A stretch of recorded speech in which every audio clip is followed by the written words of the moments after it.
Untuk menghitung luas di bawah kurva normal atau menghitung peluang distribusi normal, kita tidak perlu lagi sebenarnya menggunakan integral ini, tapi kita cukup menyatakan sebagai distribusi normal baku. Ya, saya singkat DNB di sini ya, distribusi normal baku itu adalah distribusi yang pasti mu-nya adalah 0 dan standar deviasinya 1.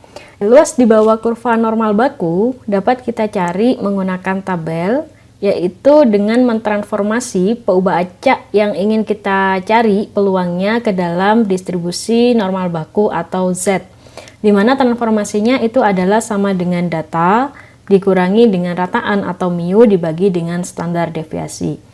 Jika nilainya ada dua, misalnya X1 dan X2, maka X1 ditransformasi sebagai Y1 dan X2 dinyatakan dengan Z2. Nah, di sini secara otomatis distribusi peluang yang sama dengan 1 per akar 2 pi sigma kuadrat diintegralkan dari X1 sampai X2 eksponen min setengah X min mu per sigma kuadrat dx akan menjadi Z, di mana menjadi 1 per akar 2 pi dikali dengan integral Z1 sampai Z2 eksponen min Z kuadrat dibagi 2 dz. Ini tidak bisa diselesaikan dengan integral biasa, namun harus menggunakan teknik ya, kalau mau diselesaikan dengan integral. Nah, namun distribusi normal itu sudah mempunyai tabel, yaitu tabel normal baku. Di sini contohnya kita mencari peluang Z kurang dari sama dengan min 2,33. Maka di situ kita sudah dapatkan nilainya ya, dengan caranya Z di sini adalah bilangan dengan desimal pertamanya dan di bagian kolomnya itu adalah desimal keduanya. Jadi kalau kita mencari min 2,33, maka di bagian barisnya itu adalah min 2,3, kemudian desimal keduanya itu adalah 3. Di sini artinya min 2,33. Di situ nilai peluangnya adalah 0,0099. Sama saja pada saat kita mencari ini dengan cara mengintegralkan dari min tak hingga sampai dengan min 2,33 menggunakan fungsi Z yang tadi. Ya. Nah, representasi dari nilai peluang ini adalah apabila digambarkan dengan kurva normal baku yang mana rataannya adalah 0 ya, puncak kurva berada pada saat rataannya dari sini karena normal baku maka rataannya adalah 0 dan standar deviasinya adalah 1. Nah, yang dimaksud dengan 0,99 itu adalah luas di bawah kurva yang warna merah ini dari titik min 2,33. Jadi di sini adalah Z-nya ya, 2,33 dan kurvanya itu adalah FZ-nya. Ya, ini adalah titik-titik yang dibentuk dari FZ.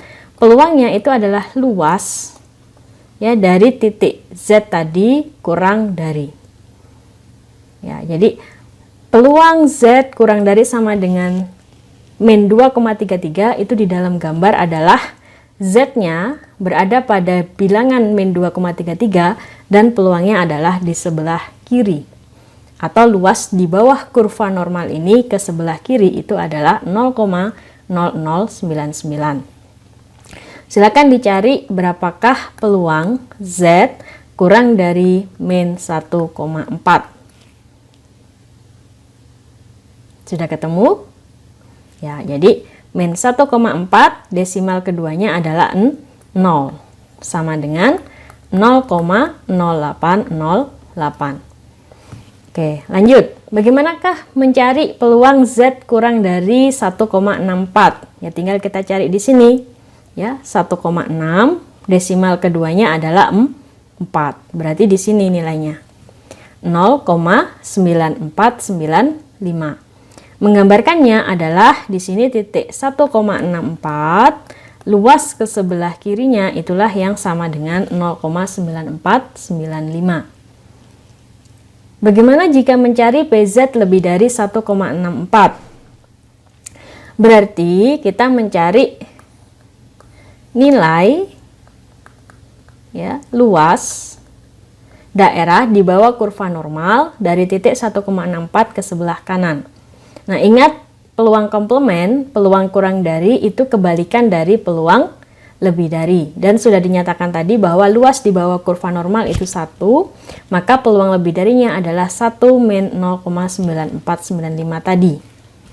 Ya, atau peluang Z lebih dari 1,64 itu sama dengan 1 min peluang Z kurang dari 1,64. Nah, di sini luasnya itu adalah 0,0505. Ya, daerah yang diarsir warna merah luasnya itu adalah 0,0505, artinya peluang Z lebih besar dari 1,64 itu adalah 0,0505. Nah, bagaimana jika kita mencari PZ kurang dari min 1,96? Ya, tinggal kita lihat saja di sini, min 1,9 desimal keduanya adalah 6, sama dengan 0,025. Ya, luas daerah yang merah ini adalah 0,025. Nah, bagaimana kalau lebih besar? Ya, berarti peluang Z lebih besar dari 1,96. Bukan peluang Z lebih besar dari min 1,96 ya. Kalau peluang Z lebih besar dari min 1,96, caranya pakai seperti yang B tadi. Tapi di sini nilainya 1,96 namun yang positif, yang lebih dari, yang warna biru.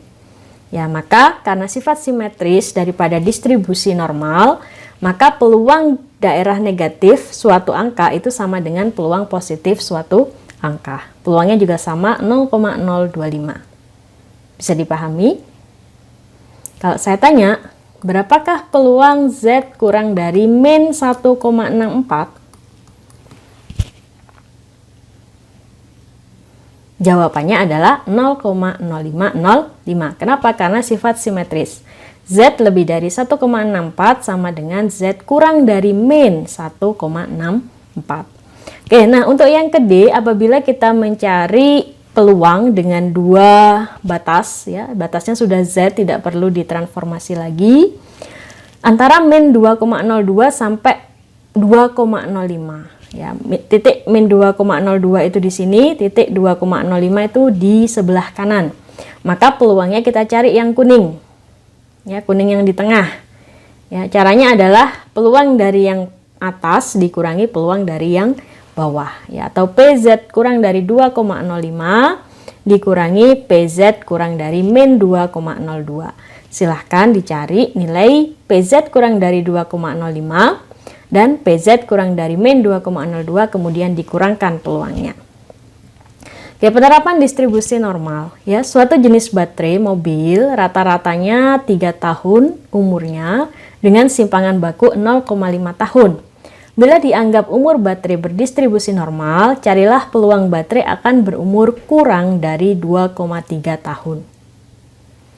Nah, di sini berarti kita mencari PX kurang dari 2,3. Ingat, ini masih merupakan variabel X atau umur baterai yang sebenarnya, di mana kita tahu bahwa rata-ratanya adalah 3 tahun dan simpangan bakunya setengah tahun. Maka kita harus transformasi dulu ini menjadi distribusi normal baku dengan mengurangkan 2,3 ini dengan rata-ratanya dan dibagi dengan standar deviasi. Silakan dikurangi dulu dan dibagi ya. Ya, hasilnya adalah PZ kurang dari ya min 1,4. Ya, tadi sudah kita cari ya, ternyata peluangnya adalah 0,0808. Oke. Nah, contoh yang kedua, distribusi dari pekerja menyelesaikan pekerjaan rata-ratanya 8 menit dengan standar deviasi 2 menit. Tentukan peluang waktu yang dibutuhkan untuk menyelesaikan sebuah pekerjaan lebih dari 9 menit.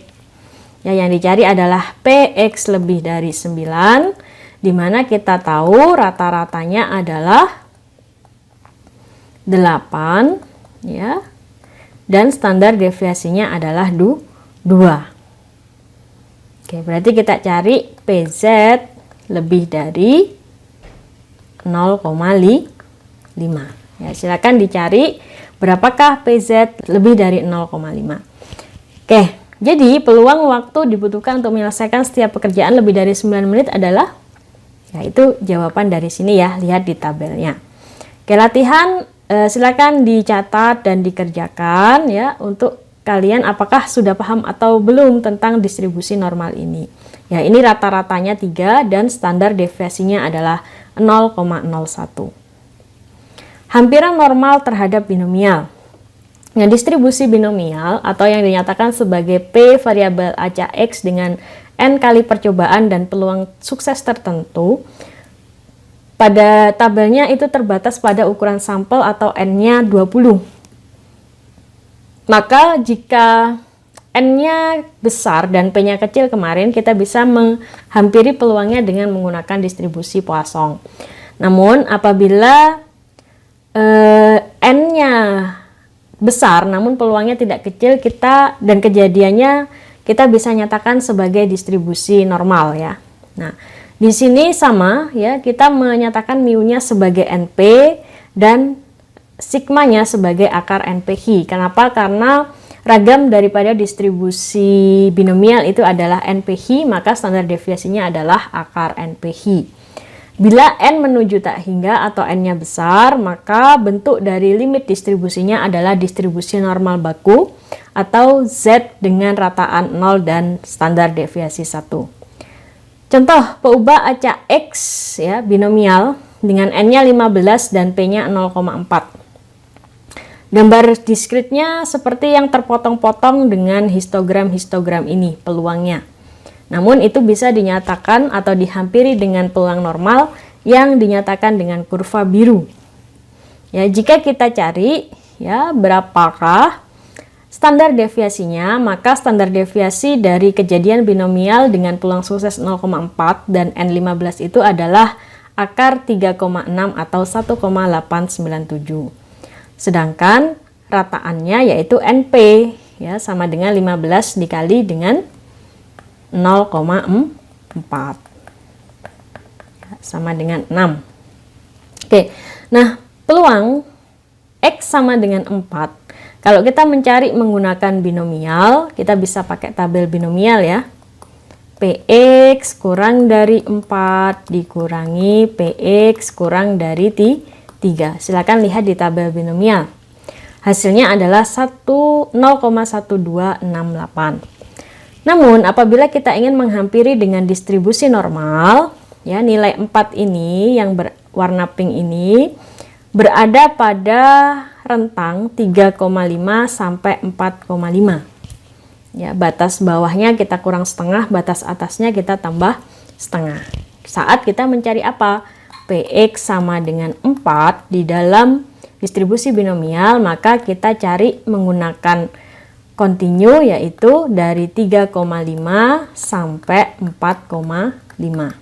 Nah, X1 3,5 kalau ditransformasi menjadi Z ya, rataannya 6 tadi dan standar deviasinya 1,897, maka menghasilkan min 1,32. Untuk 4,5 saat setelah ditransformasi akan menjadi min 0,79. Sehingga Px sama dengan 4 itu adalah sama dengan PZ dari min 0,79 sampai dengan min 1,32 sampai min 0,79 ya. Oke, jadi PZ kurang dari min 0,79 dikurangi PZ kurang dari min 1,32 yaitu 0,1214. Ya, nilainya tidak sama persis dengan yang tadi menggunakan binomial, tapi dihampiri ya, dan ini akan semakin dekat kalau N-nya semakin besar. Oke, nah bagaimanakah jika mencari peluang 7 sampai 9? Nah, garisnya yang hijau ini ya warnanya. Kira-kira batas bawahnya berapa dan batas atasnya berapa? Silahkan dikerjakan. Sebuah peubah acak X menyatakan banyaknya orang yang mengendarai mobil dalam keadaan mabuk. Peluang seseorang mengendarai mobil dalam keadaan mabuk pada malam minggu di Amerika adalah 0,1. Bila ada 400 orang diperiksa secara acak, berapakah peluang kurang dari 32 pengemudi dalam keadaan mabuk? Nah, di sini kita sebenarnya kasusnya adalah kasus binomial. Seperti pada saat kalian menghitung berapa peluang tikus yang tidak terkena penyakit setelah diberikan serum. Ya kan? Tapi di sini N-nya besar. Ya, N-nya menuju tak hingga. Namun peluangnya tidak kecil, ya, peluangnya tidak menuju 0. Ya, peluangnya peluang normal saja, 0,1 dan sebagainya. Nah, maka di sini sebenarnya kasus binomial, namun kita selesaikan menggunakan distribusi normal.